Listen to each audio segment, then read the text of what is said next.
What's going on, America and the rest of the world? Xander J. Hobson here, comedian, director and producer of boxing documentaries and troll to those who need trolling. This here is another episode of The Devil's Advocate, brought to you by the Brilliant Artist Movement. Folks, do me a favor because I'm trying to grow the platform. Subscribe, like this video, share it, and by all means leave a comment in the comments section because I enjoy checking out the feedback from these videos that I make, as well as exchanging opinions and points of views with you all.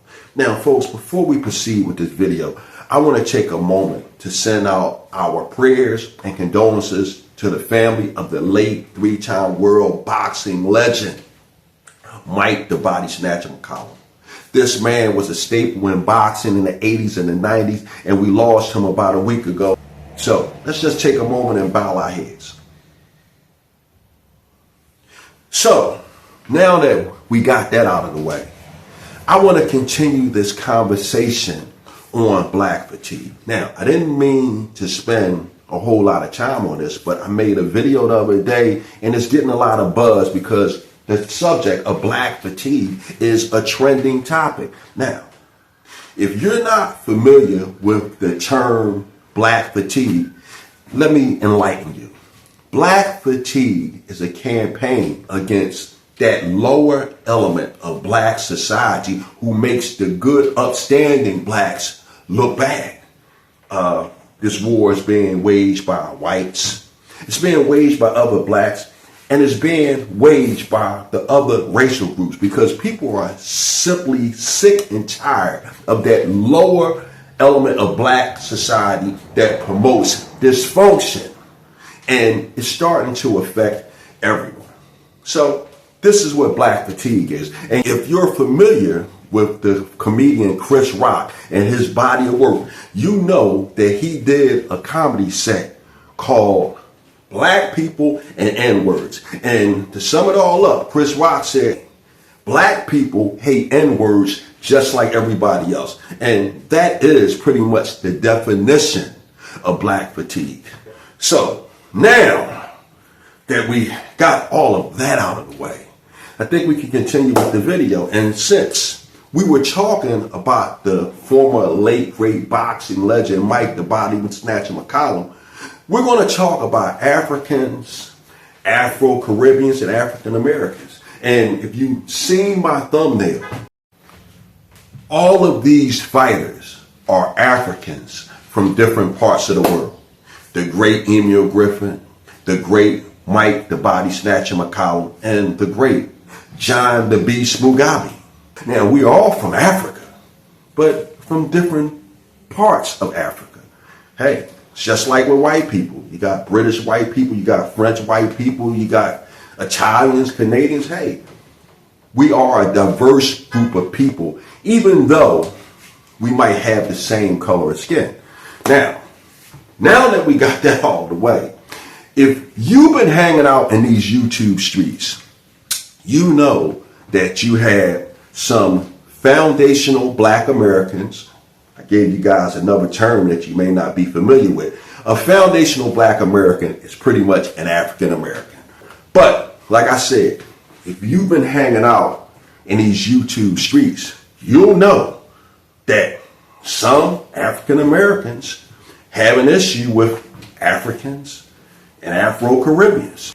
And in some cases, or maybe even in a lot of cases, you have Africans and Afro-Caribbeans who have similar sentiments toward African Americans.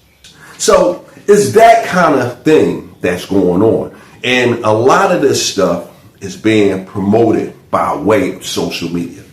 Black fatigue, social media, and blacks in Africa getting at blacks in America. And you know what? I have black fatigue as a result of it.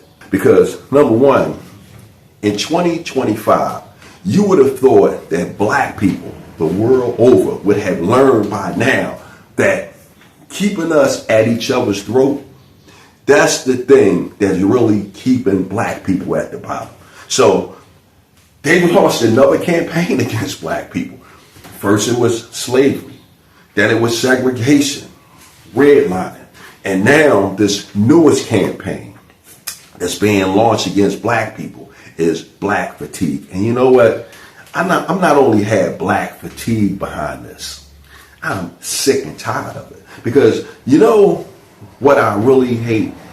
Why can't black people get it together like the Jewish people? You know, you don't see Jewish people, or at least in my lifetime, I've never seen Jews go at it with each other like black people go at it with each other. At least not in public. And in my case, not even in private. And Jews have been suffering under the boot of oppression and hatred for as long as black people.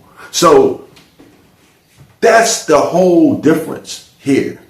You have black people who are permanently at the bottom, and you have Jewish people who are pretty much at the top of the food chain.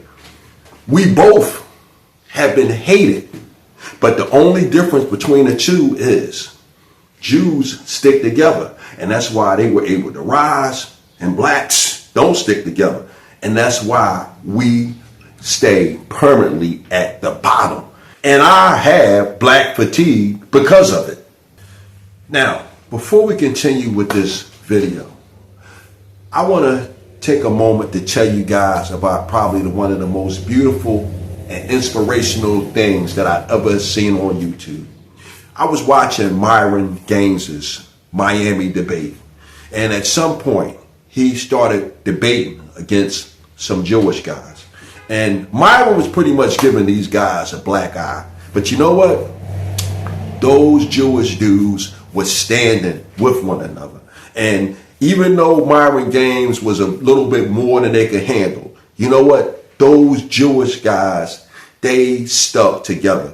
And the thing that I found the most touching, at some point during this debate, those Jewish guys, they just broke out and started singing together. And you know what? It was probably one of the most beautiful things that I've not only seen on YouTube, it was probably one of the most beautiful things I've ever seen in my life. Look at this. Look at this. This is crazy. Jews think they own the blog. Jews think they own. This is awesome. Powerful. Now, why can't black people be more like the Jews? The bottom line is this. When you know better, you do better. And I think that as a black man talking to other black people about black people, I think the whole key is giving other people the benefit of the doubt. When you give people the benefit of the doubt and you allow yourself to get to know other people and other cultures, it allows you to be tolerant with others.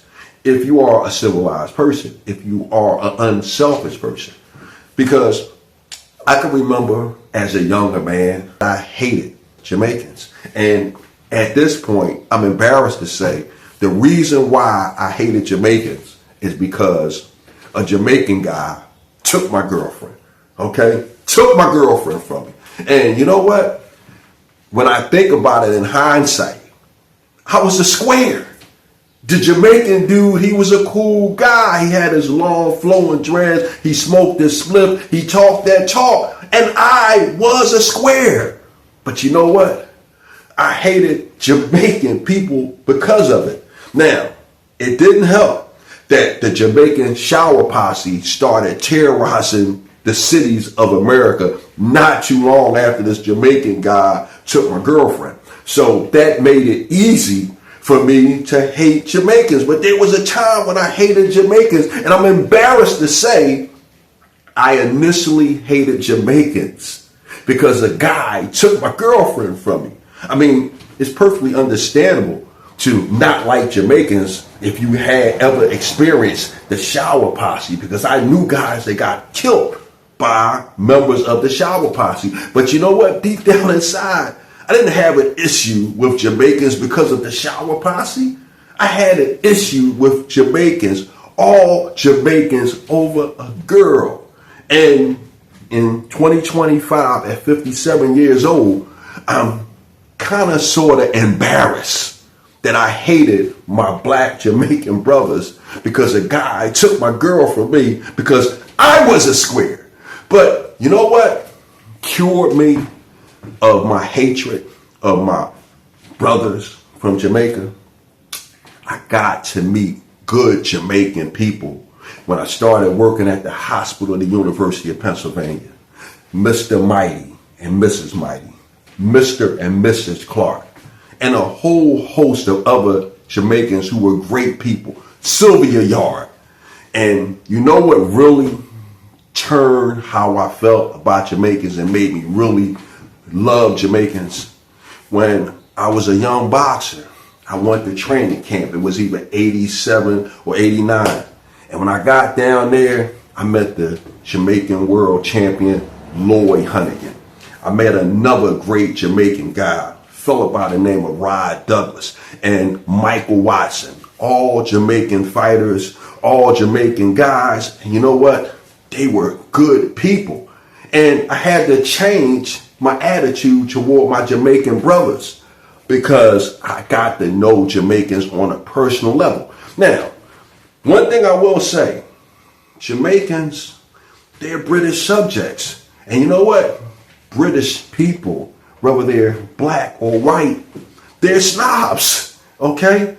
White Brits look down on white people the world over. White British people think they're the best white people on the face of the earth. And you know what? Jamaican blacks, they can't help but to have this snobbishness because they were British subjects. And it's the same thing with the Africans.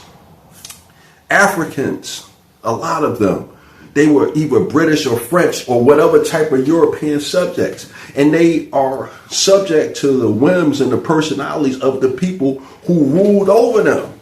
But at the end of the day, if you allow yourself to get to know people and check the stereotypes, hey man, you could put those petty prejudices aside. On my thumbnail, you'll see the picture of John the Beast Mugabe, African dude. Hey, when I went to that same training camp where I met Lloyd Hunnigan, Michael Watson, and Rod Douglas, John the Beast Mugabe was there, a man from Uganda, the home of Idi Amin. But you know what? John Mugabe, he was a big, jolly guy. If you met him and hung out with him outside of the ring, he was a nice guy. And the same can be said about other Africans. I was friends with an African guy by the name of Ben Sisi. Great guy. So I said all of that to say, I had black fatigue over the fact that in 2025, black people are still not getting along with each other. We're hating each other. And we're not sticking together the way our Jewish brothers stick together. Hey, I got black fatigue about this. And if I could say anything to anyone out there that would change their attitude toward their own black brothers, whether they be in Africa, the Caribbean, or America, or any other part of the world, only thing I can say is, hey, knock it the fuck off and follow the example of our Jewish brothers. So now that I got that off of my chest, I'm done with it. Bam!